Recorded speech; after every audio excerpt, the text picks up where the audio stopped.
تاته او بخاري شریف د ختم د مراسمو په غونډه کې د جامع الرضا القرآن د مدرسې څخه 95 تنه فارغ شول چې 15 خزینه دي. یا د غونډه کې دینی عالمانو، قومي مشرانو، د ملکي او نظامی ادارو د مسؤلینو سربیره ګڼ شمېر د فارغ شوو عالمانو، خپلوانو، دوستانو هم برخه اخیستې وه. غونډې ته ویناوالو په خپلو ویناوو کې وویل د اسلام دین د قربانۍ دین دی، لکه چې صحابه کرام رضی الله تعالی عنهم خپل ځان او مال په نبی کریم صلی الله علیه وسلم قربانۍ سره د دین په سرلې د الله جل جلاله مدد او نصرت سره د دنیا کونې کونې کې راوست.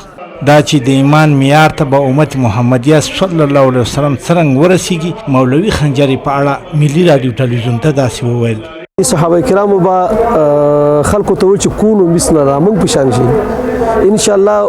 اوسه پوری زمينه مساعده نه و که افغانستان کې څو کاله د پر نور اسلامي امارت هم دسي خپل خوځښتونه معنوي او مادي خدمات تقدیم کی ان شاء الله بیا به اخرجت للناس تبرسیګو. اول به ځکه چې اول حق خود ولس دی، په دویم قدم کې د نور امت او د مسلمانانو خدمات دي، ان شاء الله هغه خدمات به تقدیمي.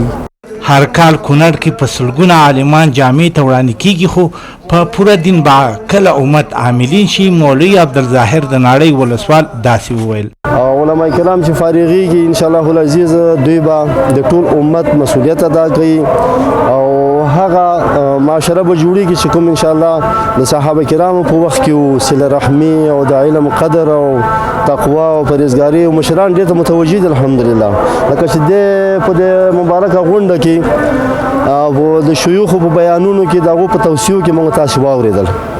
د مشکات شریف ختم د شیخ القرآن والحدیث مولوي محمد اسماعیل صابر لوري او د بخاري شریف ختم د شیخ القرآن والحدیث محمد علي نورستاني لوري تر سره شو. د ختم مراسم د شیخ القرآن والحدیث عبید الله رحماني په دعایي کلماتو پای ته ورسېده.